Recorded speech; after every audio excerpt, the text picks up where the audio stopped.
Take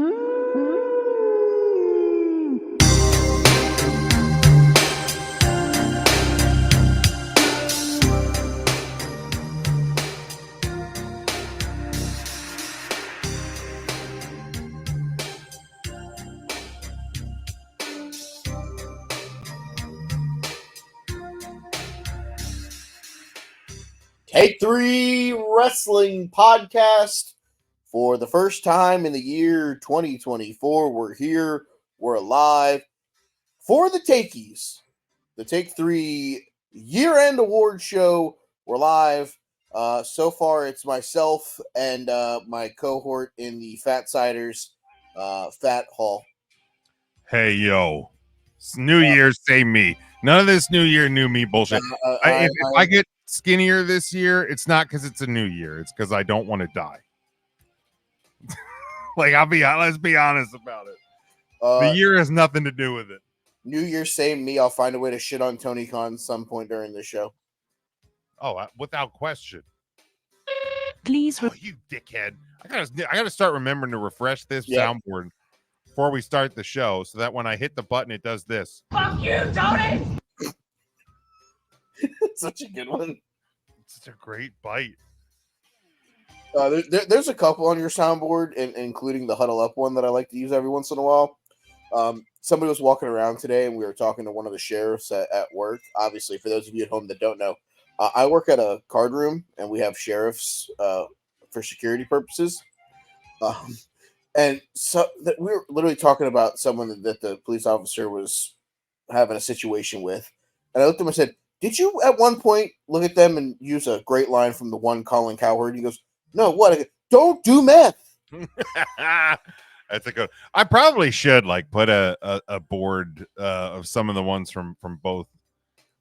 So good. The don't do meth one, I laugh every time. The Huddle Up board and this one, because we have a ton obviously of bites that are specifically 3 count related. That it's they don't really go here, but this one. Don't do meth. Yeah. Sign me up for that one. It's so perfect. It really is just it's perfection. Yeah. So whenever a sheriff starts talking to you about arresting people that were on drugs, you got to hit him with the Colin Cowherd. Don't do meth. Yeah. Or this one. You smoke crack, don't you? That's another good one. It's a good one. A lot of crazy people up here in Florida. Yeah. You live in crazy land for sure. Yeah. So the year 2023, we're gonna put a bow on it tonight. Time dependent. We will do some predictions in Joe's topic that got moved from last week. We'll obviously finish with Wrestlers of the Month, or not Wrestlers of the Month because that's part of the Wrestler of the Year conversation. We'll start our 2024 with our Wrestlers of the Week. While we wait for Joe to arrive, random wrestling news: Alexander Hammerstone going to take on.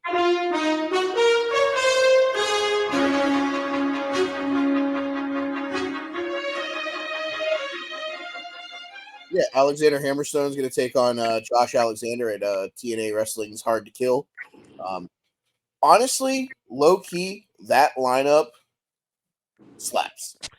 Dude, we were talking about that a little bit on 3 count this week, that we are probably going to preview that show next week, which we normally don't preview Impact TNA shows. I'm down to preview it on this show too. Yeah, that fucking show is going to slap, and man, we're at least Ryan and I are going to order the pay-per-view because it looks really, really good. And then you add the Walking Weapon. Whatever that big announcement is, yeah. So the big signing. Yeah, but I'm saying, and you add Josh Alexander versus Alexander Hammerstone, which is indie wrestling dream match. Big meaty man slapping me. So wait, when they teased this signing, what's the wording on it again? I don't have it in front of me, but it's like a major signing. Like Scott D'Amore was on Busted Open, was just talking about it being a major signing. One of the biggest signings that they'll have on the level of a Kurt Angle, Christian Cage. Yeah, that's the buzz. I wonder, okay, think outside the box with me. what if it's not a person signing? What if it's like they're signing to be on like WWE Network or something like related to that? Because I know like they're working with Endeavor with I was gonna the say they had already announced that that their streaming network $9.99 a month is $9.99 a month is going to be hosted by Endeavor, and I think it's going to be on Peacock, I believe. No, I don't think it's on Peacock. I think it's just their own streaming network. But you will get their pay-per-views. But he specifically mentioned that it's a talent signing. Like if they also add add on that it's an announcement of some kind like that. Like here's the deal. I don't think we're far away from getting some sort of Forbidden Door announcement between WWE and TNA. I really don't. Like we kind of joked about it that I mean because Endeavor is the majority owner in TNA TKO group.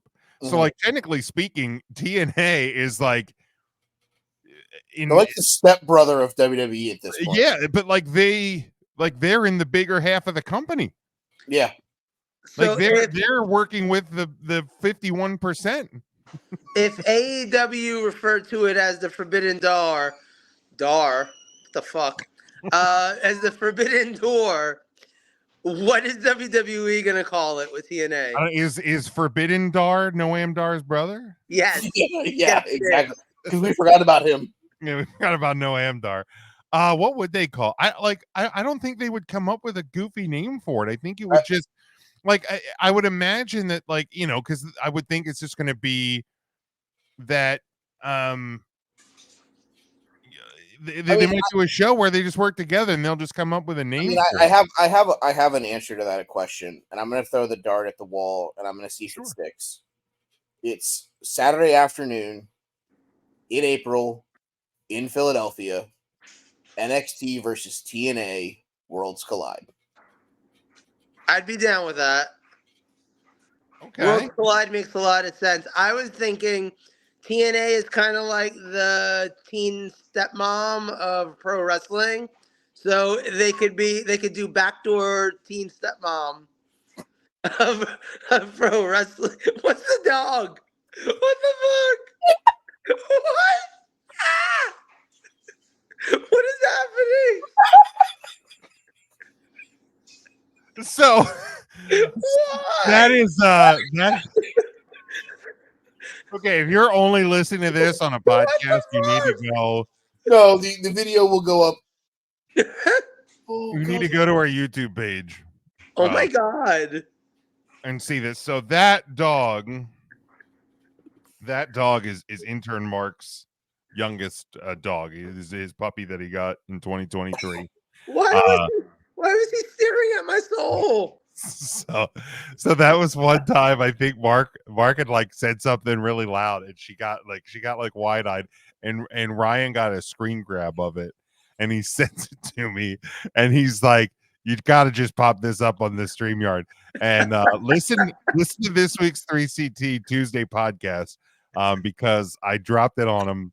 It's an audio only, but I dropped it on him, and I thought we killed Tim. I did. I thought. Oh my god! I thought that was the end of Tim. He told me that story, and I said, "Oh my god!" The first time Joe just says something. Yeah. So I showed Mike. Oh my way! So I took my dog to the vet today, because he had a thing on his butt, and they had to look at it, and he's fine. The best way I could describe it is. I actually Googled at one point, do dogs get hemorrhoids? Because I thought that's what it was. The answer is no. Okay. But they get something similar where their anal glands Asteroids. They get where their anal glands can explode essentially and he's fine though. But anyway, my. As the doctor and my boyfriend came with me to this vet appointment. And as the doctor's trying to get a finger in my dog's butthole, she says out loud to the other person. Go inside. She says out loud to the other person, like holding Rambo. She goes, "He's clenching. He really won't let me in there." And Mikey goes, "Like father, like son." And I was just like, "Are you serious right now? Like, like why?" Thank God they had a sense of humor. That's all I'm saying. Okay, like you're in Florida. Like if you don't have a sense of humor, Yeah. any sort of a medical facility in the state of Florida, what are you doing? Kind of living in Florida as a whole, you gotta take it in stride. Yeah. Oh my. All right. That's about the perfect way to start a show. Let's get to why we're here. The Takey Awards. We've had a fun couple of days to sit back and experience me pestering Joe and Jim to get me their goddamn results. Yep. Do we want to work backwards to forwards or forwards to backwards? It doesn't really matter. Do we want to start with the worst and end with the best, or do we want to start with the best and end with the worst? No, start with the worst. Yeah. We'll start. So, with that being said, we'll start with the worst match of 2023, as voted on by only myself and Jim. Joe did not come up with any matches somehow. I couldn't think of anything. Don't worry. As soon as I start talking, you'll go, "Yep, that sucked. Yep, that tracks. Yep, that sucked too." No, I remember I said to you earlier, and I'm serious about this, and I know it's January 5th or 6th or whatever, so we'll see how long I actually stick to this. But filling out this made me realize I did not watch anywhere near as much wrestling as I probably should have last year. And it makes me have the goal in 2024 of watching a lot more wrestling. And I've already started because I've watched 2 whole matches from this week. I watched the Swerve and Daniel Garcia match from Dynamite last night. And I watched the Okada Bryan Danielson match from Wrestle Kingdom.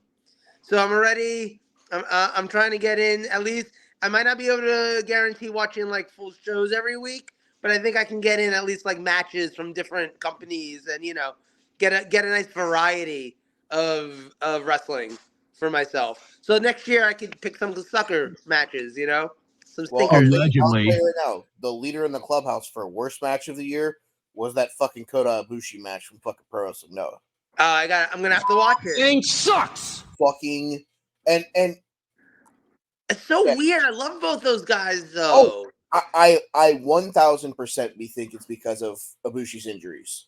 Right. I will be very adamant that I don't think that was Kota Ibushi going out there and just having a shit fuck of a match. I probably need to watch it a second time, but I don't know that I can watch a car crash a second time.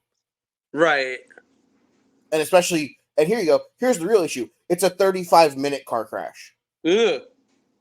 Like, it's Damn. bad. It's bad 3 minutes in. It doesn't get better. You have my interest so high for it, to be honest. It is painful. But let's speak about the worst matches of 2023.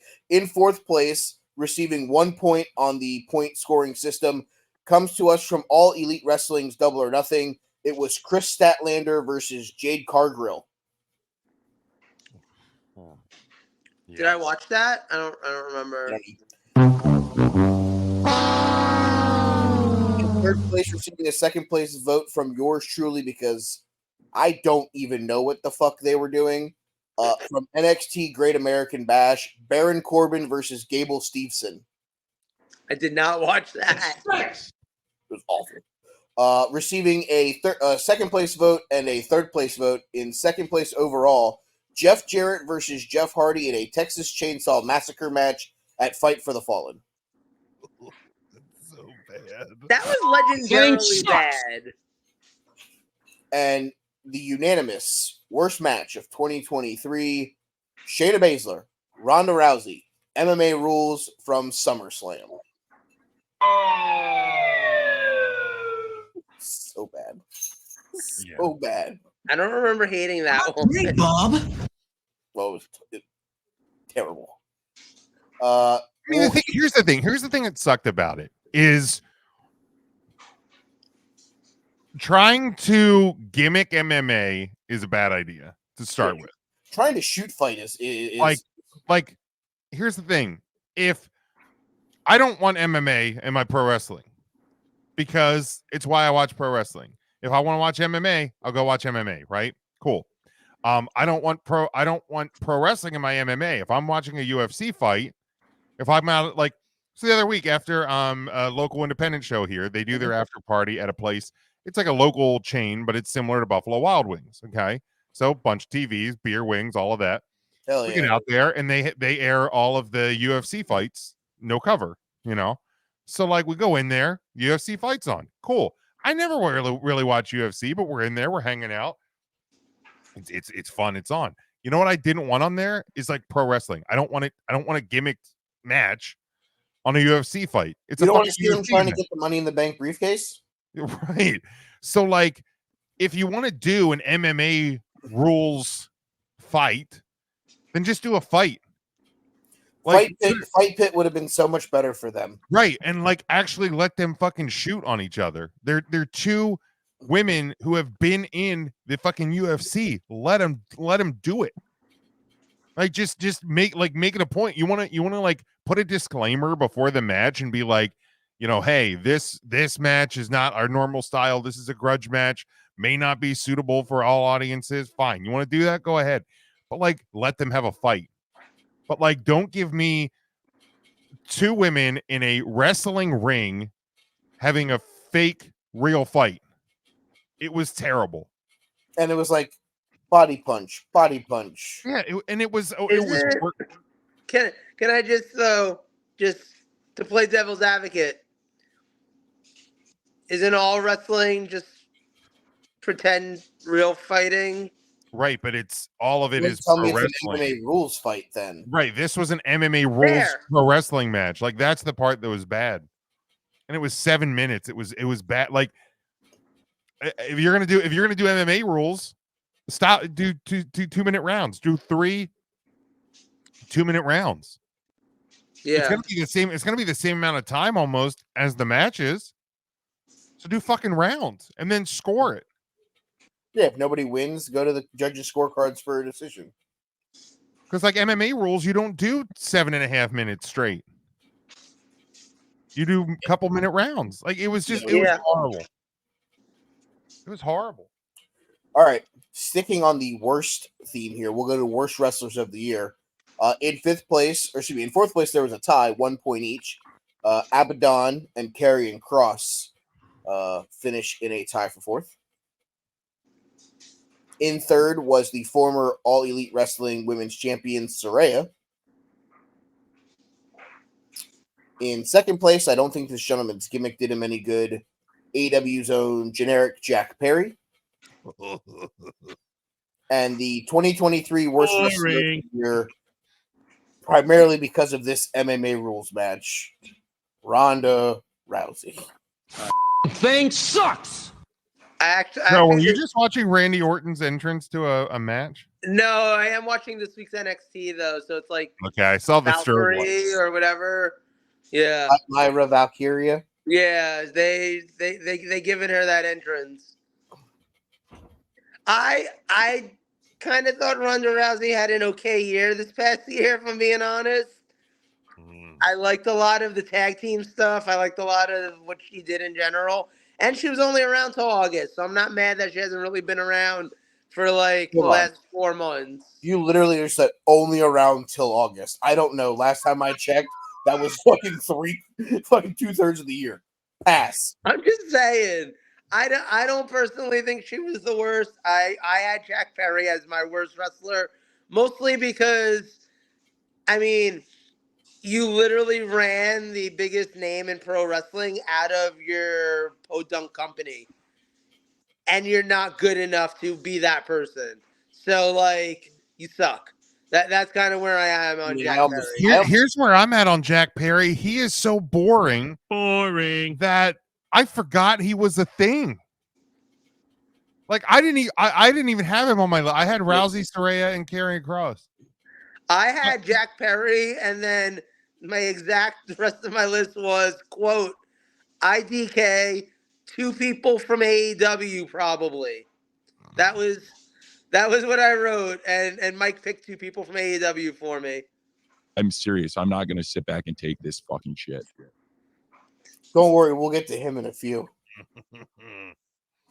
Let's move on to some positives. The storyline of the year. We had a 2-way tie for 4th place. Rise of Swerve Strickland and LA Knight from Pitch Black. The must-see TV. I In don't. 3rd place. Can I just?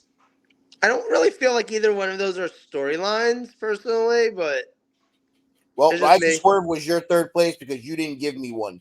Deal with it. That's on you for not doing your due diligence. Fair enough. Yeah. I think you should. I blame you. Yep. In 3rd place was my 2nd place vote was who took out Trick Williams in NXT. In 2nd place was the MJF Adam Cole Devil storyline.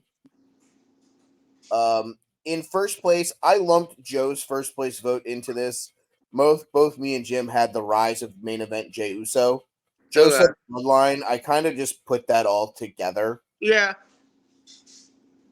You feel me? Do you feel him, sir? Do you feel him, sir? So, obviously the Bloodline stuff dominated the front half of the year, and then Jey Uso being traded to Raw really made the rise of him from being in a tag team this whole time. To me, and this is going to sound really weird, the Jey Uso push feels like the Montez Ford push that we wanted. Yeah, it's valid. Like, Yeah. we wanted Montez Ford to be this singles wrestler, and you're like, you know what? You can't have Montez Ford, but we'll give you Jey Uso. Yeah. I'm okay with it. And I mean, to be fair, we did get the Street Profits going to SmackDown, working with Bobby. SmackDown. SmackDown. And you'll still get the Montez Ford singles career one Oh, day. I think we will too. I think this is them being like, hey, let's try it with this guy first and make sure it isn't going to just sink to the bottom of the Pacific Ocean. Well, also too, because think about it. Number one, Jey Uso's older, so like your opportunities to give him this chance are less than Montez. And number two, Jey Uso was just in the biggest storyline of the last like year and a half. If you're gonna get someone randomly into being a single superstar, you can do a lot worse than having them be one of the co-stars of the biggest storyline of the year. I mean, it's really like the biggest storyline of the last like 3 years. Right. But that's what I'm saying.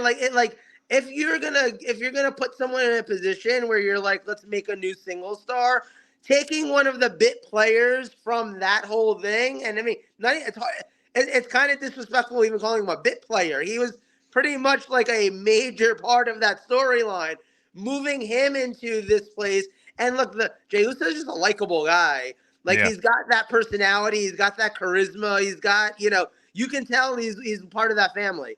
He's got that little bit of Rock in him. He's got that little bit of Roman in him, So having him out there and the crowd eats it up, I mean, I love it. You love to see it. You really do.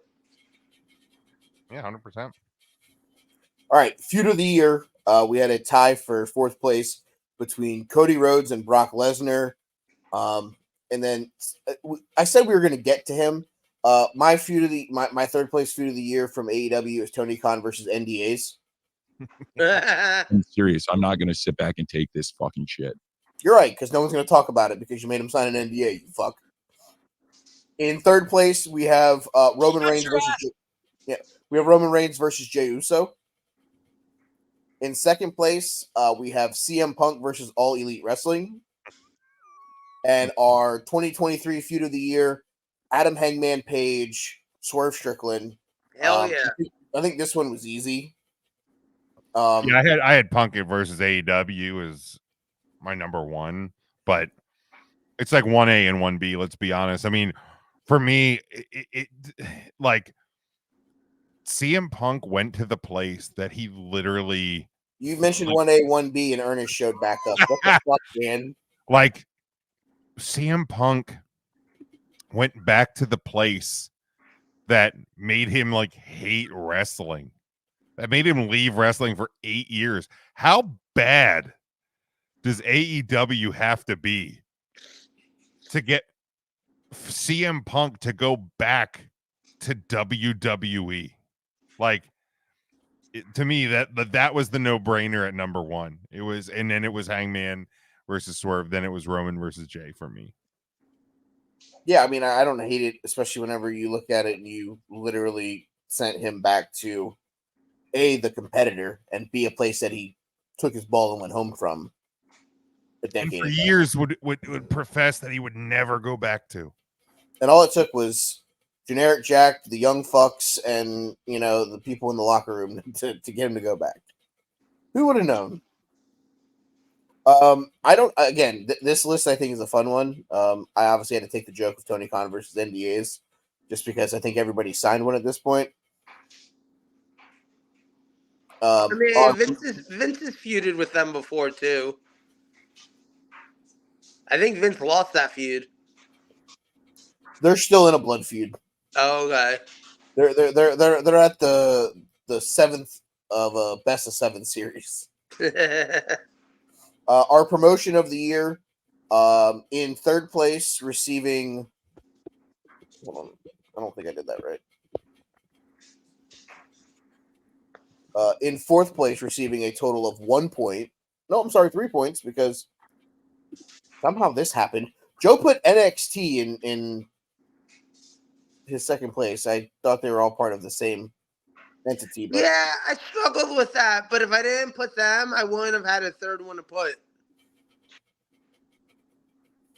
Because I really didn't watch any New Japan last year or Impact, or that's why I say, like, this year I got to do better. I see that. In third place with 4 total points, Impact / TNA Wrestling. In second place with 5 total points is All Elite Wrestling. And the unanimous sweep across the board, the promotion of the year is WWE.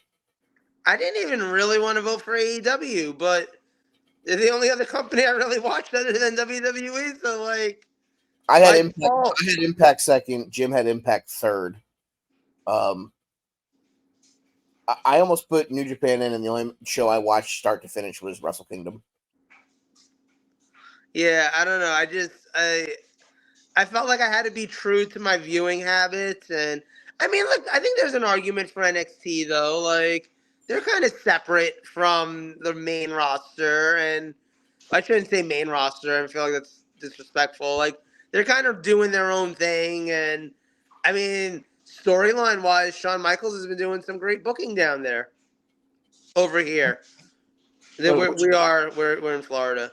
Which way is his eye looking? Yes. Yeah. Texas. Our faction of the year nominees, in fourth place with 2 total points, was Damage Control. In third place with 3 points was the LWO. In second place with 7 points is the Blackpool Combat Club. And our 2023 faction of the year from WWE is the Judgment Day. Yeah, I mean, I don't know how you can look at a faction that's held the tag titles for most of the year, North American title for most of the year, women's world championship since WrestleMania, Money in the Bank, and has literally turned Dominic Mysterio into must-see TV. Like, it's unfair, the embarrassment of riches that's in that faction. And also lost a tag title match that may have given us the best post-show news conference ever. Yeah. Because they lost the tag titles to Cody and Jay that night. And that gave us one of the greatest things of all time. Do you feel me? Do you feel him, sir? I mean, yeah. And the funny thing is, we're going to move to tag team of the year next. I almost put Cody and Jey Uso on here just for that reason. I would not have hated that. But I couldn't bring myself to do it. We had 6 total teams receive votes in this category. In 6th place with 2 total points was Sami Zayn and Kevin Owens. In 5th place, we had a tie, or should be 4th place, we had a tie between Aussie Open and the Usos. In 3rd was the Creed brothers with 5 points. In 6th was the Judgment Days, Finn Balor and Damian Priest. And the 2023 Tag Team of the Year is Dax Harwood, Cash Wheeler, FTR. Yeah, I mean, some of the best. I mean, top tier like tag matches of the year. I mean, KO and Sammy had a special run there at the start, but I mean, consistency. Yeah, I think we got it right there. I mean, I think you have to think about it. If you're looking at tag team wrestling, solely tag team wrestling, I think your list starts with FTR and works the way downward. I think they've put themselves on a plateau when it comes to the tag team wrestling business. They've marketed themselves as one of, if not the best in-ring tag team in professional wrestling. Yeah, I can't say enough positive things about them. The only negative that I really felt this year was the fact that they just kind of abruptly lost the tag titles and then like fell off the face of the earth for a little while. See, that's what I was going to say. And here's my thing.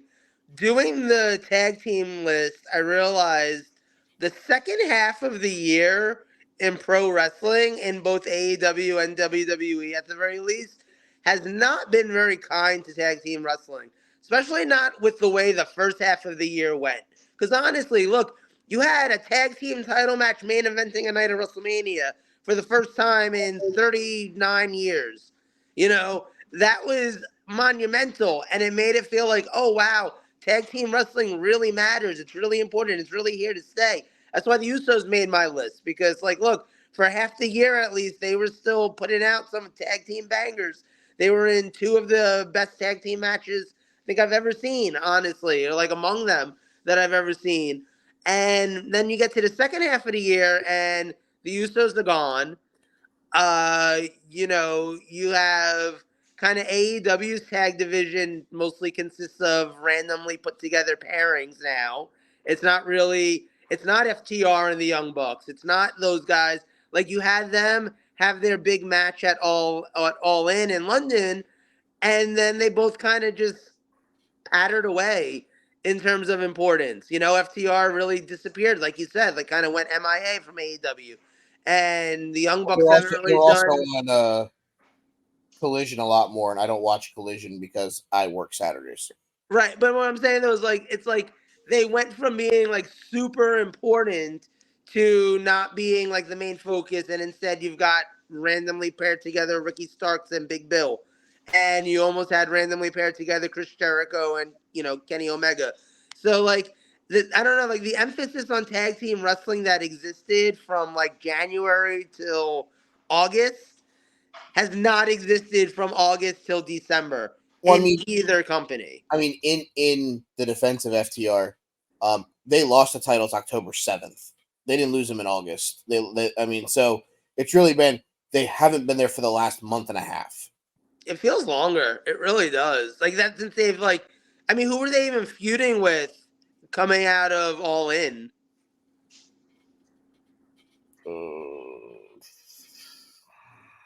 I feel like the fact that nobody can think of it right that we don't know says it. You know what I mean? Like it says what I'm trying to say. It just, I miss the emphasis. Because look, I'm a huge tag team wrestling fan. You know that. I miss the emphasis that tag team wrestling was getting for the first half of the year in the second half. And I think that there's a chance that 2024 is going to bring us back to where we were. Because, like, with the Creed brothers looking fantastic, Damian Priest and Finn Balor are a great team. It's only a matter of time, I think, this year before they lose at least one pair of those tag belts, if not both. Maybe it is time they finally separate those tag titles and you get 2 tag divisions on Raw and on SmackDown where you can actually like have a whole bunch of teams being built up. Because right now, that's also part of the problem. You have these teams get built up and then there's only one set of championships for them to go after. So at some point, one of those shows, it feels like, oh, it doesn't matter if we have a good tag team division, but you can have a great one right now. Well, and I think like so, and maybe I'm wrong on this, but like when I look at like the journey we've gone on since Triple H took over control of WWE, is like you've slowly but surely started to see his influence get stronger and stronger and stronger, especially over the last couple of months, where like it went from like Triple H is head of creative, but now it's like, no, TKO's been like, hey Vince, shut up, sit over there and just get your money. Like, you're done here. We're done with you. So we're kind of starting to see it come through a little bit more. And I hope, because we saw what tag team wrestling could be and was in NXT under Triple H, that I'm hoping we get to that point in WWE. Okay, so I'm looking at the Wikipedia or the cage match page of FTR. They had the match at All In against the Bucks. They were part of that 8-man tag match against Bullet Club Gold. But less than 2 weeks before, they took on the House of Black with CM Punk in a 6-man tag title match. So, do you think that their storyline of what was next for them was supposed to be the House of Black, and because Punk fucking left, it probably fucked them? It could definitely be that. Because they went on after this 8-man tag match. They defeated the Savages, Boulder and Bronson. They defeated the Workhorsemen. They defeated Aussie Open and then dropped the titles. They beat Aussie Open at Wrestle Dream, and then 6 days later at Collision, they lost to Starks and Bill. I also think one of the members of FTR was hurt. Yeah, I think one of them did. He did get hurt towards the end there too. You're right. Of that run. So, and I guess here's my question. Because Joe had the Creed brothers as his tag team of the year. If we're questioning the back half of FTR, the last month and a half of them, can you tell me what the Creed brothers did in 2023 that was earth-shattering? I just think they're awesome. Didn't they? I mean, they held the NXT tag titles for a while, but if we're comparing apples to apples, all they did in the last 2 months was get called up to lose to the Judgment Day. I just like watching them wrestle. You just like staring at Julius Creed's abs. Don't fucking lie to me. No, like I legitimately, they remind me of Steiner Brothers. They remind me of Steiner Brothers when I was a kid. I really like them. That doesn't mean you weren't staring at Scott's abs whenever they were fucking wrestling. I mean, I can do this all night. I want to look because the NXT tag title #1 contender battle royal, October 17th, they lost to Chase U. They made their debut, defeated the Alpha Academy, beat Angel, Garza, and Humberto in a TLS match, Tables, Ladders, and Scares at Halloween Havoc. Beat DIY, won Tag Team Turmoil, beat Dominic Mysterio and JG Wentworth, and then lost to Priest and Balor. And honestly, they lost a loser leaves town match to the dyad of the Grizzled Young Vets before they had to win a match to get their career back. Like, they literally started the push, it felt like, for them, and then we're like, you know what? They weren't even tag champs in 2023. Yeah, they did. Battleground. Oh, no, they lost it. They lost that match. No, they were tag champs. They won it in June of 2022. They lost it to Pretty Deadly, who then lost it to the New Day, who lost it to Gallus, who lost it to Tony and Stacks, who lost it to Chase, and back to Tony and Stacks. So yeah, Creed brothers weren't even tag champs this year. Wow, I would have lost money on that. Yeah, I would have too. That's how good they are. They are really good. I mean, they did get called up. You know, I think they've had a good. I think they've had a good start. And yeah, like I said, I hope that I hope that this year is kind of the launching point for. I would have had them more like Vegas betting line of being one of the top 4 tag teams in 2024. I don't know.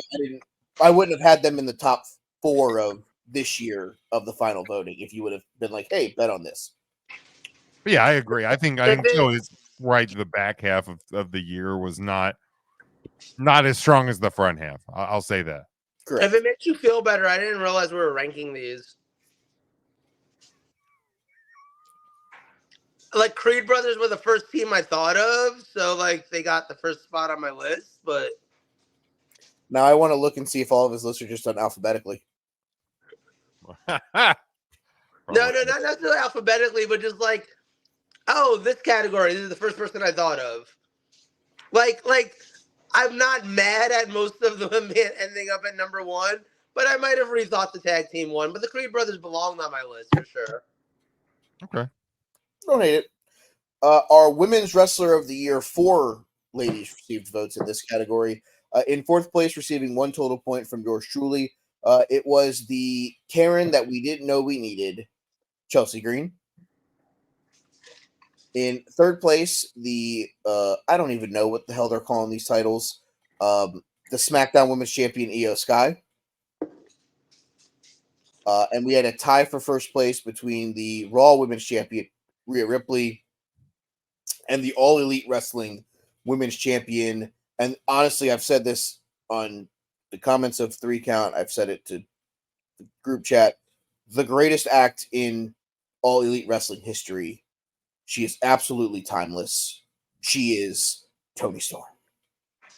Attracts top 2 women in their individual companies, no question. Yeah, they're spectacular. I mean, they both of them are must-see TV. Every time they're on the screen, you have to watch. Never taking your face off of it. The Men's Wrestler of the Year, this one received 6 total nominees. In 6th place, receiving 1 point was Swerve Strickland. In 5th place, receiving 2 total points was Maxwell Jacob Friedman. In 4th place was Christian with Seth Rollins. They tied with 5 points each. In 2nd place, receiving 6 total points was Cody Rhodes. And the 2023 Men's Wrestler of the Year is also the Mr. Brody Lee Wrestler of the Year, the Ring General, Gunther. I put Gunther at 1. I will tell you that I put him at 1 because if you're talking about the in-ring perspective of professional wrestling, there is not a person on either roster that can give you the year that Gunther gave you. From the start at his performance at the Royal Rumble through the triple threat match at WrestleMania with Drew and Sheamus to the middle of the year with all of his stuff at SummerSlam, the feud with The Miz, the feud with Chad Gable. He got guys that you didn't think of as major players for singles titles in WWE to that point in 2023 with his in-ring work. And yes, he may not be the greatest at cutting a promo, and a lot of it's because English is not his first language.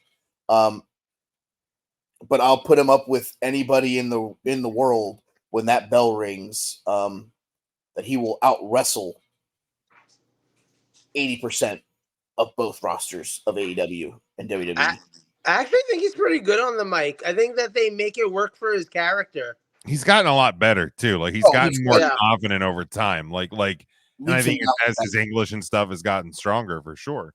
Like he needs the character that he has. Like he's not going to go out there and be a Cody Rhodes babyface. No. But like for the character that he has, he cuts perfect promos. Oh, I just know that that's been a major tick on him is that his promos aren't to the standards of Seth Rollins, Maxwell Jacob Friedman, Christian, Cody. It's what did he say? Which I get it. People are going to knock him for that. I'm not, because at the end of the day, he can look into the camera and say, if he dies, he dies. And then goes out there and chops somebody 68 times. And I'm going to look at Cody Rhodes' chest after that match and go, God damn, he got fucked up. Yeah. I think that's where I look at it is it, like Joe said, it's perfect for his character. He doesn't have to go out there and be, "Hi, I'm white meat babyface." It's, you're in my ring. The ring is sacred. I'm going to make sure that you know that, and it works for his character. That'd be a great character for a company. Ivan The Drago. white meat baby face. Like he comes out and he's just like, "I'm healthy for you." All right, show of the year. We had 4 total shows receive votes here. In fourth place, All right. the 1 point Wrestle Kingdom 17. That was my vote. I thought that was a great show, top to bottom. It was a fun show. It had Kenny Omega versus Will Ospreay, arguably one of the greatest in-ring matches of all time. Backlash was third. Great Bad Bunny Damian Priest match ended with the Cody Rhodes Brock Lesnar 7-minute car crash. In second place, All In from Jolly Old England. And the show of the year, WrestleMania. I had WrestleMania number 1. Jim had WrestleMania at 1. What I will say here for me, WrestleMania, it's one of those shows where that one really never felt like there was a down moment outside of the tag title matches or the tag showcase matches. Like that show, it felt right pacing wise. It felt right the way that they sketch the each night. Nothing really felt out of place on that night. And it was booked in by the 2 right main events in the tag title match and in the Roman Cody match. Whether I think that Cody should have walked out with the title or not is irrelevant. It was bookend by what it needed to be both nights. It was closed with the right chapter. That's what gave it the edge over All In to me. So you're saying that Paul Wright got no votes for show of the year? Paul White. That guy No, the big show did not get a vote. for show of the year? That's a No. ripoff. No. I demand a recount. Ridiculous. Wait, what's today's date? January 4th. No, it's not. We started the show on January 4th. No, we started. Oh, we did. Oh, wow. It's okay. Well, get back to me tomorrow because I am outraged. It's not January 6th. I know where you're trying to go. Get back to me tomorrow. I am outraged. You know what, Joe? Storm the fucking Capitol. James Storm. Jesus Christ. Like I had Backlash at 2, man. Like, and we were talking about it on 3 Count this week. Is like Backlash was so much better than it really had any business being, and I think it really, because obviously the Saudi shows are the Saudi shows. The WWE is getting paid a ton of money to do the Saudi shows, but they kind of, I don't want to say took a chance with shows like Clash at the Castle and Backlash being in Puerto Rico and Money in the Bank in England. Money in the Bank. I mean, England, you knew was going to sell. England's hot. You haven't done a show in Puerto Rico in a long time, but like, look at this upcoming year. Like this year, Elimination Chamber is in Australia. Backlash is in France. They just announced Money in the Bank. No, it's in Toronto, so it's not like it's like a market they don't go to. But like, was that the big announcement from the Peacock thing? Dude, there really wasn't a big announcement on the thing. They announced Shinsuke and Bianca Belair. No, Shinsuke and Becky Lynch as entrants to the Rumble. But like, yeah, there really wasn't an announcement. According to Frightful, the Money in the Bank announcement was the announcement. But I'm like, that doesn't really make sense, because why would you announce your announcement the morning of when the announcement's supposed to happen? And they didn't even really. So yeah, I don't know. Something goofy happened there. But like, they're really starting to do They're starting to put the world in World Wrestling Entertainment. And I think like if this Puerto Rico show wouldn't have really worked as great as it did, I don't know that they would be doing it as much. But man, this thing, it was so perfect. It was so perfect. We're getting Clash of the Castle 2, aka Bash at Berlin. That's right, Berlin. Yeah, I mean, we have a ton of international shows. So it's like, I agree, and I think that it was because of how good Backlash was. The only reason why I put All In ahead of it, to me, was solely because of some of the matchup order, and we've talked about it on previous episodes. I wish they would have finished with Bad Bunny versus Damian Priest. That's why it was my 2, not my 1. I think it ended up as 3 because of that for me. Because here's the deal. CM Punk versus Samoa Joe was kind of a waste of 14 minutes of my life that I'll never get back.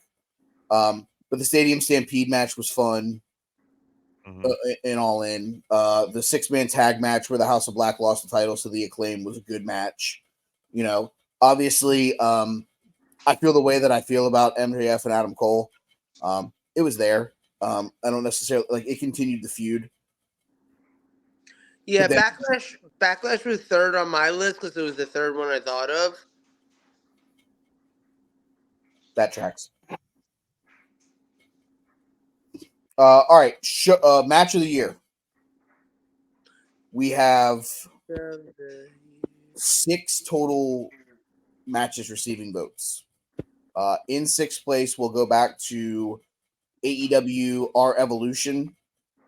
Maxwell Jacob Friedman versus Bryan Danielson. In 5th place from Wrestle Kingdom night number 1, it was the second match on my list of match of the year candidates, Kenny Omega versus Will Ospreay. In 3rd, we had a tie for 3rd place. It's Bad Bunny Damian Priest from Backlash, and it is the Bloodline Civil War of Roman Reigns and Solo Sikoa versus Jimmy and Jey Uso. In 2nd place, it was the Night 2 WrestleMania main event, Cody Rhodes versus Roman Reigns. The 2023 Take 3 Wrestling Match of the Year, it's Kevin Owens and Sami Zayn versus Jimmy and Jey Uso, the Night 1 main event of WrestleMania. Yeah.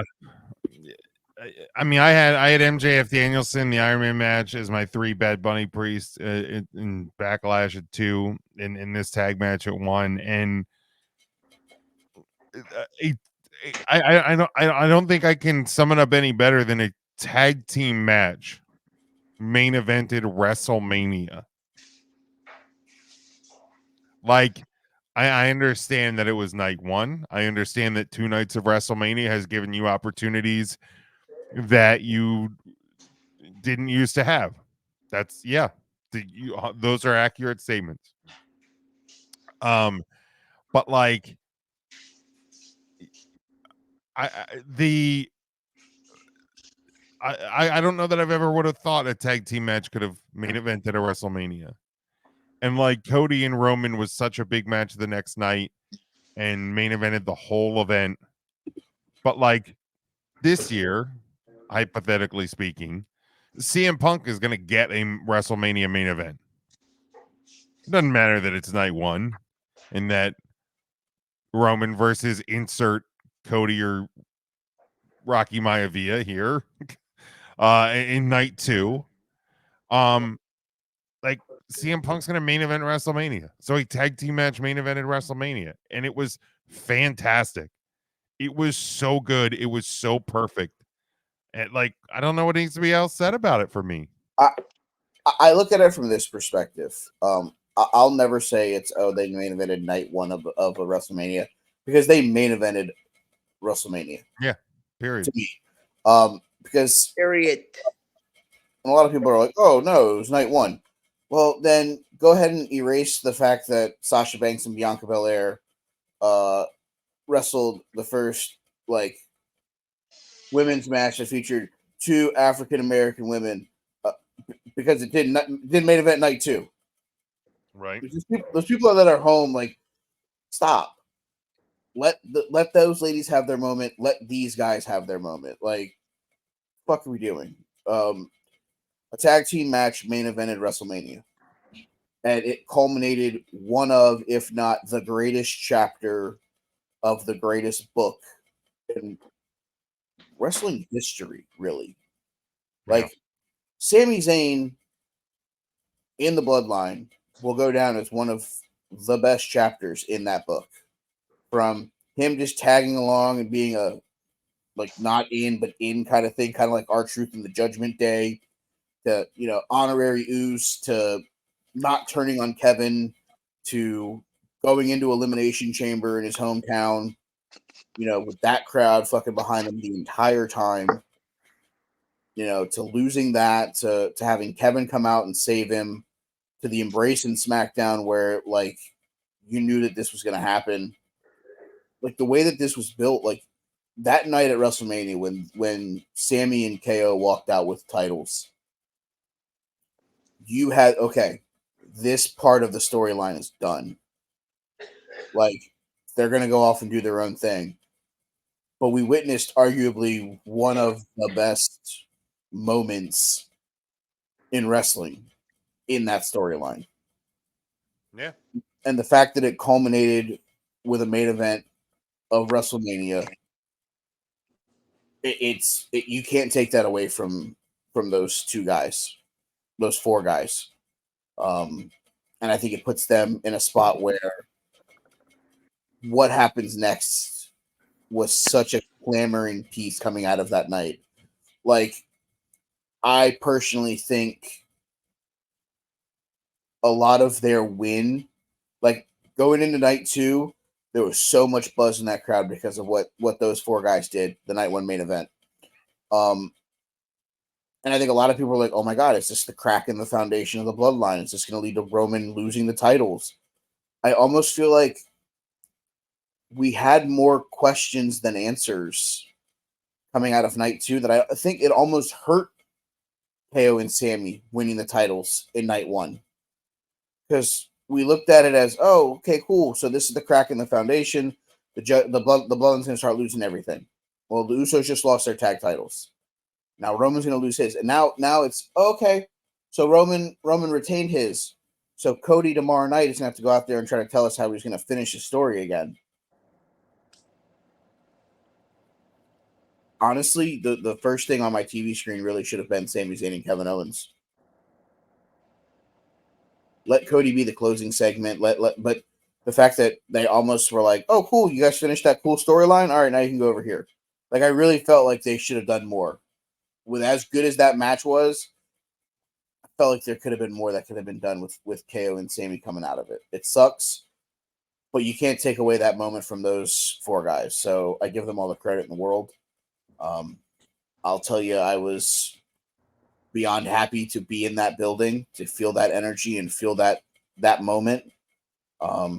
Yeah, so I think it's almost easy for me to put them at number 1 and then everybody else. Yeah. Yeah. Joseph, do you have anything? No, I mean that's all fair. I don't remember if that was on my list, but it was not. You had Cody versus Roman, you had the Civil War, and then you had Priest versus Bad Bunny. Yeah. But I love that tag match, don't get me wrong. Like, I'm not hating on it. All right, so last but not least, the Mr. Brody Lee Wrestler of the Year. We obviously announced a month or so ago that it was Gunther. This is how it shook out. We had a tie in 10th place between the man Becky Lynch and the new Triple Crown Continental Transatlantic Champion Eddie Kingston. In 9th place, we had Finn Balor with 79 points. 8th place was Rhea Ripley. She had 87 points. We had a tie for 6th place between Sami Zayn and Seth Franklin Rollins with 92. In 5th place was MJF with 97. In 4th was the head of the table, Roman Reigns, who had 103. In 3rd place was the top AEW star on the list, freshly squeezed Orange Cassidy with 111. He got jumped in the last month by the man who finished in 2nd. It is Senior Money in the Bank, Damian Priest, with 114 points. and obviously 164 total points for our winner, the Ring General, Gunther. This shows you, to me, Sami Zayn had a fantastic front half of the year and got himself into 6th place. You know, Rhea Ripley was a champion throughout, but really didn't defend the title a ton after she won it at WrestleMania. It felt like there were months where it was like the match against Backlash at Backlash. You couldn't really we don't think we even nominated her after that show because literally the match against Lena Vega was just kind of there. Yeah. It felt like a lot of her title run at points was like, cool, she's doing all this cool stuff with, you know, Finn and Damian and getting Dominic over and things like that. But there was parts of her run where it was just like, I'm entertained by her, but I don't really care about this match. I care about insert other random matches on the show. You know what's crazy with her in particular? I feel like, and I don't think we're gonna ever see this, even though they've had her get physical with some of the guys. But she's almost the closest thing that we've had to, like, 1999/2000 China in terms of where she is as an act in importance. If they had her out there fighting for the Intercontinental title, and I mean, not against Gunther, obviously, but like if you had the IC title on Sami Zayn or somebody, or and you had her out there fighting for that, it would be believable, and it would actually feel more where she's actually at stature wise. Like, she's almost too big for the women's title. Yeah. I don't necessarily know that I'm going to say that she's too big for the women's title. I don't think they have anybody that makes sense to wrestle her. Well, that's what I mean. Like she's bigger than the rest of that division.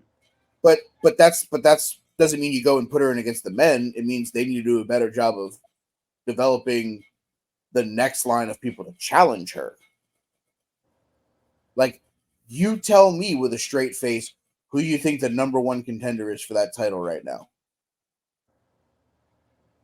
But maybe they just don't have that woman. You know what I'm saying? Like, that's my point. They need to develop who's next. You've purposely avoided her and Becky Lynch having any interaction because that's going to be a match you're having at one of your nights of WrestleMania this year. You've kind of made that very transparent. But it's like, oh, who she beat? Raquel Rodriguez. We talked last week about how, if Ronda Rousey was in the ring with her, we don't know how well it would go because Raquel has potential, but she's not there yet. Liv Morgan was who she was feuding with. Liv got hurt. Since then, it's like she's beaten the Natties and the Tegan Knoxes and the Maxine Duprees of the world. She hasn't faced Bianca. She didn't face Charlotte. She didn't face, certain people after WrestleMania. It's like we've purposely kept her away from those people. Like, it almost feels like it. Why are we protecting her so much? I mean, do they want her to just be like that dominant force? But to me, I would vote for her more, at least in our votes, if she was actually wrestling someone. I don't care that on a Monday night episode of Raw, she beat Natty in a women's title match in 4 minutes. No, I get it. But what I'm saying, though, is if their goal is to make her seem unstoppable, I mean, it's the Goldberg thing. Goldberg got, 179 wins, but, 83 of them were against fucking Brad Armstrong. Or, just somebody who never won a single match in WCW. But we watched Charlotte beat her. Goldberg came in and ran that off without losing. Okay, so we just did that with Jade Cargill in AEW. Yeah, Jade Cargill went 70 whatever and 0, but I don't think we ever had her. Maybe when she won the title, or when she hit 60 and 0, we might have had her as a one of our nominees for a week because 60 wins was an accomplishment. But win number 21 in a 3-minute squash against local indie wrestler from Poughkeepsie, like, you know, and I'm not comparing the WWE women's division to you know, an indie jobber, but like in terms of our rankings, it's going to be harder for Rhea Ripley to make that list because they don't necessarily like. I mean, they have women's matches on pay-per-views and the premium live events, and at times, you know, she has a really good match against a strong competitor. But yeah, like if she defends the title or has a match on Raw, it's probably going to be a 3 and out situation where it's just like, you know, it's probably not gonna warrant a nomination. And it's not a slight on Rhea Ripley. It's just the reality of the situation. That's what I'm getting at. Is it's not a slight against her, but someone who's been champion for WrestleMania, you would have think would have been more of a major player going into it. And I'm looking here now. Her first match of 2024, a 13-minute match against Ivy Nile. Which actually was really good, by the way. Right. Absolutely. That might be her best match that she's had in a little while. Ivy Nile showed the fuck up and told people she's going to be something. Yeah. But like looking at her title defenses. But I think that's the difference between the way WWE books some stars and what we look for in wrestlers of the week. Yep. Because like WWE is more than fine, especially given that it's a heel faction. Heels aren't going to wrestle every week, and they're not going to have big matches every week, and they're going to cheat to win, and you know they're going to find easy outs and things like that. So like WWE is totally fine having, you know, Mommy and Dom, you know, antagonizing a crowd for 8 to 10 minutes on Monday Night Raw. That's more valuable to WWE than a 20-minute 3-segment match with Rhea Ripley and Raquel Rodriguez. She wrestled 15 matches on television total after winning the title. I would have taken the under on that, if we're being honest. Oh, see, and here's what's crazy though, right? Wasn't the number 2 person in terms of matches wrestled in WWE last year Dominic Mysterio? I believe so, yeah. She was out in his corner for almost every single one of those. Right. She was on TV probably almost more than anybody else. Basically, definitely more than any other woman. Like, there's no way to deny that she was the top woman in WWE. But like you said, just it's not necessarily specifically from a match perspective. It is definitely more from a role perspective.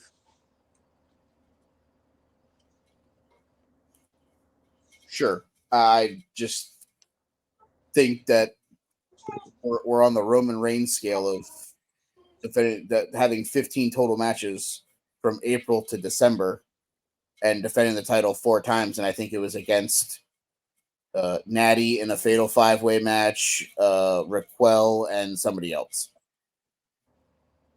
Right, but that's like I think that you can say that her title reign has not been good while also saying that she has been one of the top stars of the company.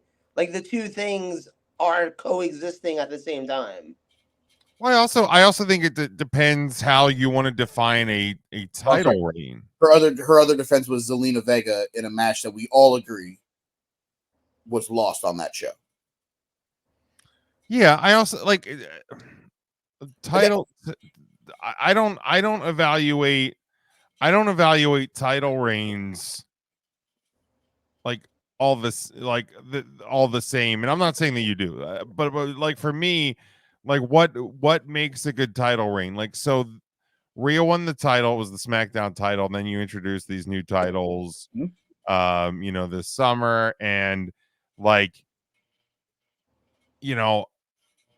I look at I think the title reign is a success, at least in some ways, because that title has been seen on TV as much, if not more than any title in this company. And you're constantly seeing it. It's part of the hottest faction in the company.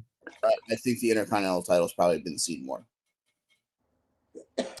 It's obviously been defended more, but like Gunther he walks to the ring with the title, he leaves with the title, and then he's done. Judgment Day's on TV sometimes 2, 3, 4 times in an episode of Raw. And like I'm gonna say this. We've had this debate on this show before. This is the perfect example to me of the other side of the fence. Does Rhea Ripley need that title? Well, that's what I was saying before, where I think she might be bigger than that belt. Then why does she still have it? That's a fair question. Because right now there's nobody that I see beating her. Until we're sitting in the crowd in 92 days and Becky Lynch walks out with that title. Yeah, perhaps. I mean, because here's the thing. I think that's going to happen because she'll make it to the doorstep of just being champion over a year. And I at this point, if she doesn't need the title, why are we not putting it on someone that could use it for the rub of being the champion? Yeah, I think they need to do a better job, and this is, I guess, part of the problem. I think they need to do a better job at building legitimacy in the undercard, and I think they've started to in the last 6 to 8 weeks. That was really what my diatribe on this was. The fact that someone who had 15 total matches and 4 total defenses of her title ended up where she did on the list. It's more of a diatribe of she probably would have finished higher if they would have been able to do more with her because of the lack of people that we actually give a fuck about that she was wrestling against. This is more of a build people to be actual contenders for the women's title, because we talked going into WrestleMania, it's been Bianca Belair, it's been Charlotte Flair, it's been Becky Lynch, it's been the same people here night in and night out. Let's get somebody fresh up there.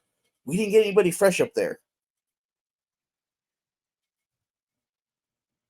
We're kind of hoping that, well, now the Damage Control is back with everybody at the helm. All of them are on SmackDown. Raw has not done anything to develop whomever's next aside from Becky Lynch. Nia Jax, now that she's back, and beat Becky Lynch on this week's episode of Raw. They did a program with Zoe Stark, right, which I think was big for Zoe. This week they had the match with Rhea and Ivy Nile, and Ivy Nile, pushed Rhea Ripley to the brink. So I think they are starting to. I think there was also some injuries within the division that didn't help the cause. I think Raquel was in that spot for a minute, and now I think she's dealing with some sort of a health issue. Yes. At the moment. So like that hasn't helped the situation on Raw. But in the same time too, like she's a heel champion, like in a faction. Like like if you look over time, a lot of people in that spot don't always, have a high match total. So she's Roman Reigns. If you want to make the similar comparison, sure. Big faction, has the title. When they're there, it means something big, but just doesn't defend it a lot. She's at least on TV every week, though. For the most part.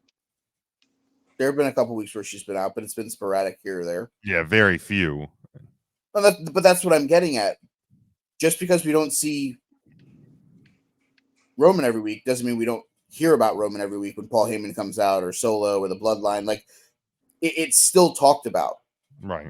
That's why I'm comparing them, because if people are talking about them or people are seeing them, they still know what's going on. that I'm just saying I feel personally that WWE up until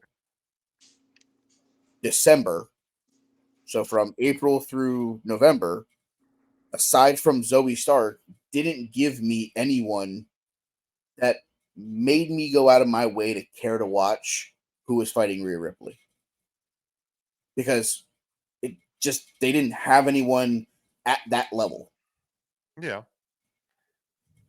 I'm asking WWE to fix that because I want to give the people like Rhea Ripley, who was doing what she's been doing, enough praise that she could be ahead of, other people on this list. Because it almost feels like we're wasting this run at points. So I don't know if this is considered a hot take, but I'm just going to say it. I think NXT has a better women's division than Raw, hands down. I probably wouldn't disagree with that, top to bottom. I agree. Like SmackDown probably is better than NXT, but NXT is way better than Raw. Yeah. I feel like I could make an argument that I would almost take NXT over SmackDown. I would probably buy it, to be honest. Because I think if nothing else, all of the women on NXT are at least on kind of equal footing. So you can kind of have any combination of people going at it and feuding at any time, which you don't have on Raw. You sort of have it on SmackDown, but you don't have it on Raw. No, Raw really feels like the SmackDown men's division, where it's like Rhea Roman, and then there's like this drop off to like the next tier of who's there. I mean, and personally, I think it really sucks for SmackDown, especially because like neither of their titles are there. Roman Reigns has that title, he isn't there. Logan Paul has the US title, he's not there. Like, if you're gonna let Logan Paul win a title, it may not be the one that could be a title that someone could really use on SmackDown right now to get over. I believe that quarterback has the title now. Oh, that's right. Patrick Mahomes. They did a trade Yeah. for the ring. That's right. Yes. Say less. He's now the US champion. Let's move to the predictions because we've kind of wrapped up the award show. Yeah, I mean the last thing for me is like like I can see where an argument of like of Rhea's title reign being wasted because again like a lack of title defenses or not a ton of matches. But for me, I look at it as the opposite. I mean, I look at the fact that for me, she's the women's wrestler of the year. For me, she's the Judgment Day is the faction of the year. Her match with Charlotte was in my top 5 matches of the year. We only nominated 3. Expanding it out to 5, it was my number 5 match of the year. And like for me, she is must see TV. When her and Dom and the Judgment Day are on my TV, like that's I'm making a somewhat hyperbolic comparison, but like that's when the NWO was on my TV in the Attitude Era, I made sure to watch.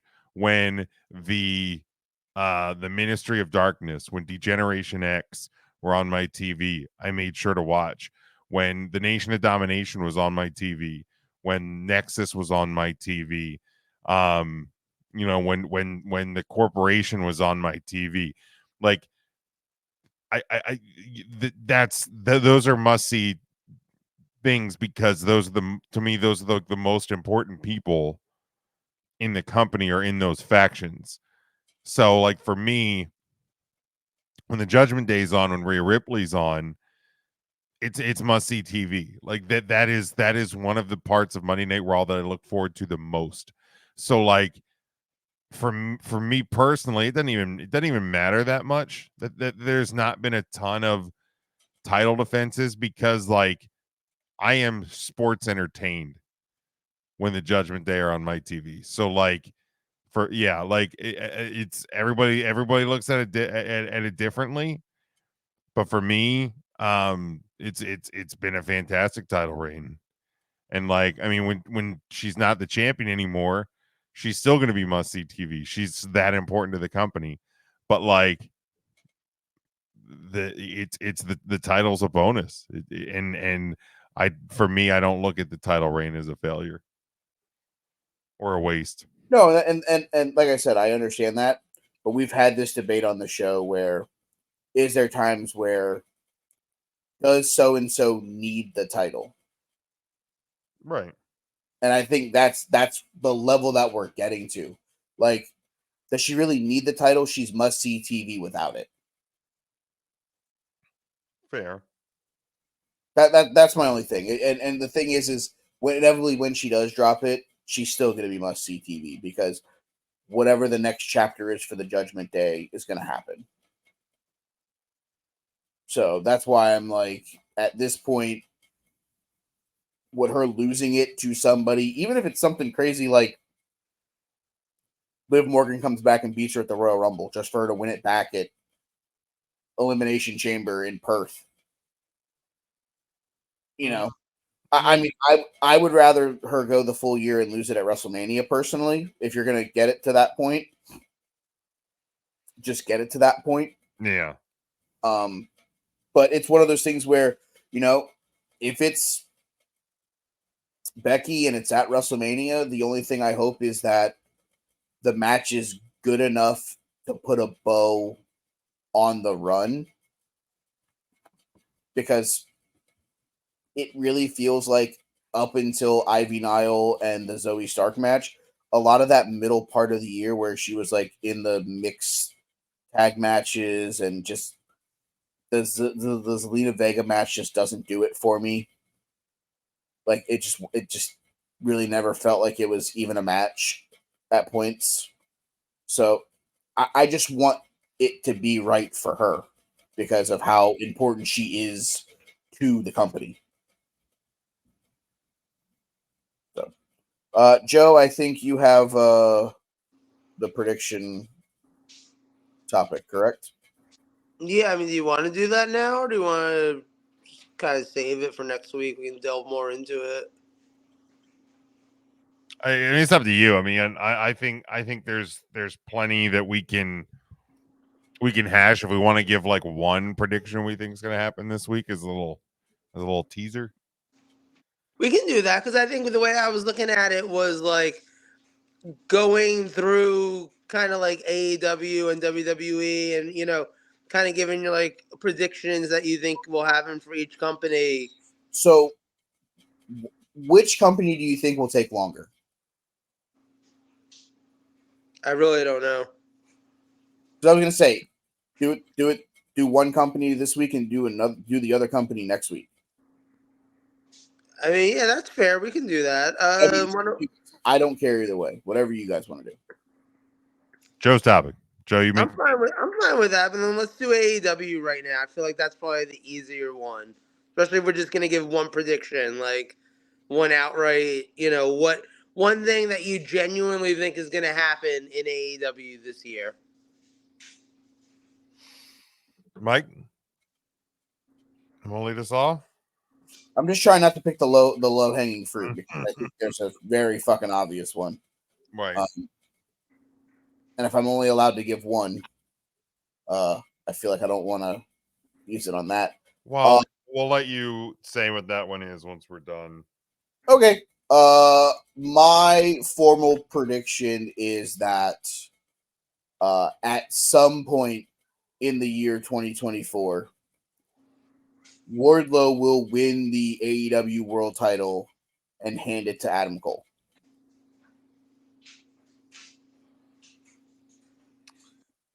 I like that. Yeah. How do you think that's gonna get over? They're gonna boo, which is exactly what you want from the biggest heel not named Christian Cage in your company. But do you think you think Twitter's gonna shit on it, or you think Twitter's gonna love it? Like, shit on it. I think WWE fans will take a hot, smelly dump all over it. I think AEW fans will sit there and write Tony Khan as the 17-time Booker of the Year because he somehow got us to hate Adam Cole even more than we already do. Baby. I mean, I think that's it's one of those things. AEW fans will think it's the greatest storyline of all time. WWE fans will be like, didn't we just kill a company that kind of did the same thing not like fucking 15, 20 years ago when they did the Finger Broke of Doom? Happy anniversary, Kevin and fucking Terry. Also, quick, like just a real quick sidebar, no real discussion. But remember when like Vince McMahon was called an idiot because he wanted to make Adam Cole Keith Lee's manager, and now Adam Cole is a guy on a broken leg managing a faction? Just saying. Wild. Fucking wild. Just saying. Booker of the Year. And Keith Lee's doing nothing. Keith Lee's doing fuck all. He's hurt. Again. He wasn't really doing much. He was supposed to fight Swerve at insert fucking who gives a shit name here. Hey, but he was wrestling since September, hurt, but safest company in pro wrestling, allegedly.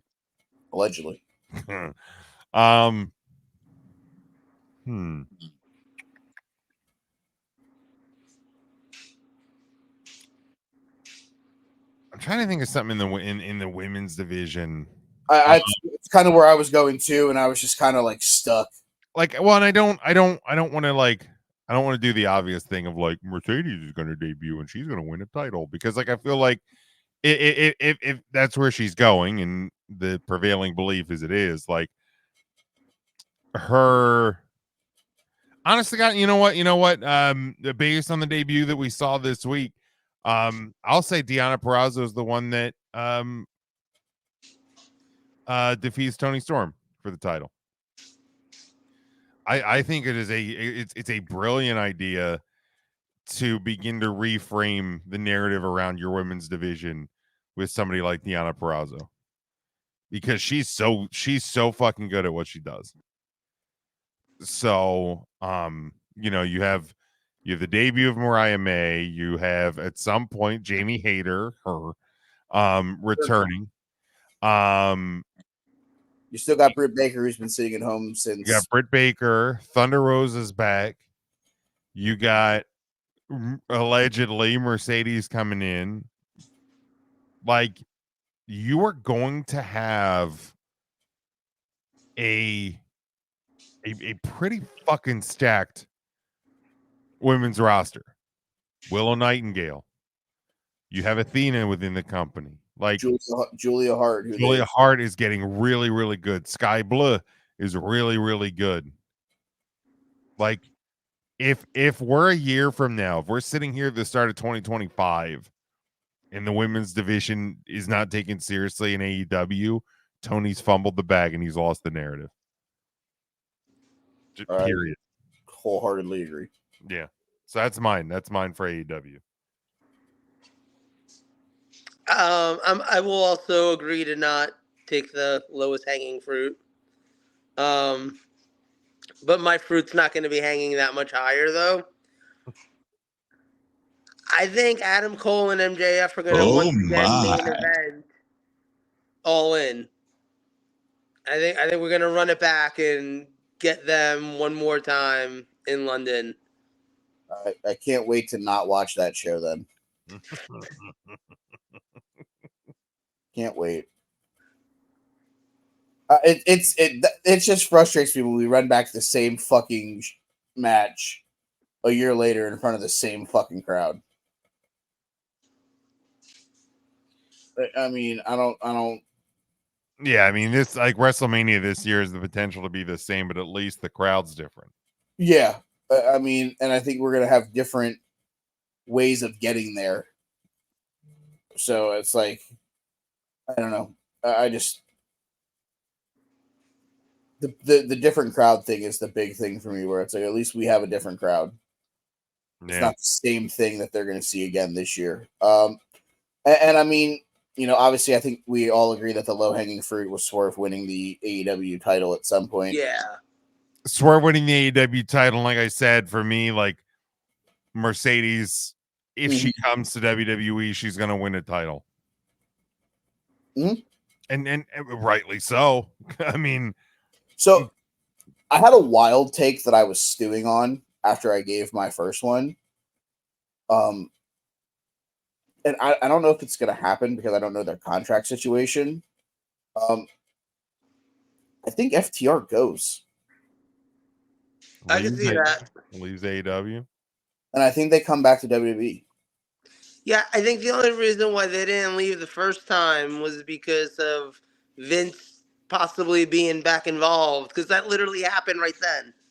Like their contracts were supposed to be up and they were supposed to jump over, and then all of a sudden Endeavor happened and we all thought Vince was going to be in control again. And I know that Dax came out on the podcast and said they signed a long-term deal or whatever, this, that, or the other.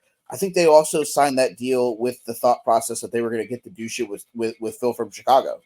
Yeah. Yeah, because they're buddies. Big time. CMFTR against the House of Black and what ended up being Punk's second to last match in the company. Right. You know, that just tells me you might see something where Dax and Cash ask for their release and Tony gives it to him and they end up back in WWE at some point. I totally think so. I don't know when. That's what I'm saying.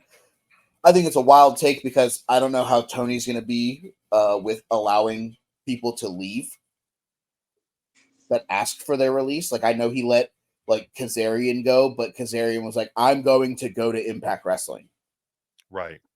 I'm not going to be a free agent and potentially sign with WWE. Like, he kind of already had the Impact Wrestling deal in his hand when he went to Tony and was like, hey, I appreciate you, but can I go do this now? Right. So, I mean, that's I don't necessarily know. I something gives me the vibe that they find a way out and Phil and FTR does something with the WWE machine behind it. You know, and I don't know what it is, but I'm going to be entertained by it either way.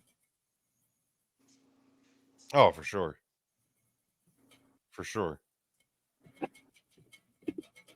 All right. So is that our we're moving to Wrestlers of the Week now?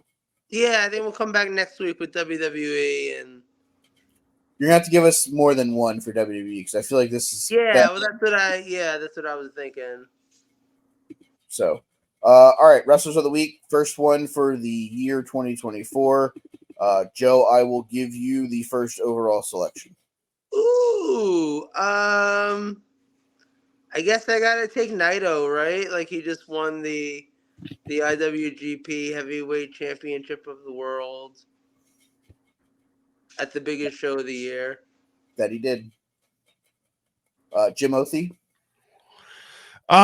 Samoa Joe ended the title reign of MJF this past weekend. So yeah, give me Samoa Joe. Samoa Joe. I'm gonna take the what the fuck's the name of it? Oh, the Transcontinental Continental Classic winner and new Triple Crown champion. Give me the War King. Give me Eddie Kingston. Joseph? Okada. Great. Jim? Give me a guy who won his first title in a number of years, even though he lost it 16 seconds later back to Christian Cage, but give me Adam Copeland. All right, last but certainly not least, I don't know why they decided to do this, but somebody finally took that piece of shit looking title off of Zack Sabre Jr. It is the president of New Japan Pro Wrestling, Hiroshi Tanahashi. I don't know. I don't own a business like the professional wrestling business, but I don't necessarily know that I want my president winning the title from someone, but cool. And And- Kevin Nash did it. But was he president? He was something. Creative control. He was creative control. But that title still looks like a piece of shit. Yeah. Yeah, it's That's all I got. It's, Joseph, do you want to anything before you leave? No, I'm just ready to go have a chicken wing. All right, that tracks. Jim? At Big Jim Sports for me on Twitter. Hit the link tree there. Huddle Up Podcast. We're on the home stretch now. We'll be recapping the college football playoff national title. Looking at the first weekend of the NFL playoffs this upcoming week. Check out stuff from this past week when we broke down and predicted the national title game and whatnot. Yeah, tons of good stuff over there. 3CT tonight on the live show. We did kind of a closing out of 2023 where we looked at our instead of doing our year-end awards like we did here on this show of like best match and stuff like that, we did superlatives. So like if you think of like in like high school yearbooks like Class Clown and Most School Spirited, we did stuff like that. So check that out. This upcoming Tuesday we talk about our top 5 matches of the year, and then a whole buttload of different stuff because boy, we got a little weird this week. But check that out. Discussions with a Nobody will be back once football's over. That thing takes a back seat to all things pigskin. So You can follow the show at Take3 Wrestling. You can follow me at They Call Me Burn. Yeah, it's really all I got for the plugs. We'll be back next week. We'll talk predictions for the world that is WWE. We'll probably also preview Hard to Kill, and we will talk about some other fun stuff that we have around the world of professional wrestling. Until then, we appreciate you guys hanging out with us, and we will see you next week right here on the Take3 Wrestling Podcast.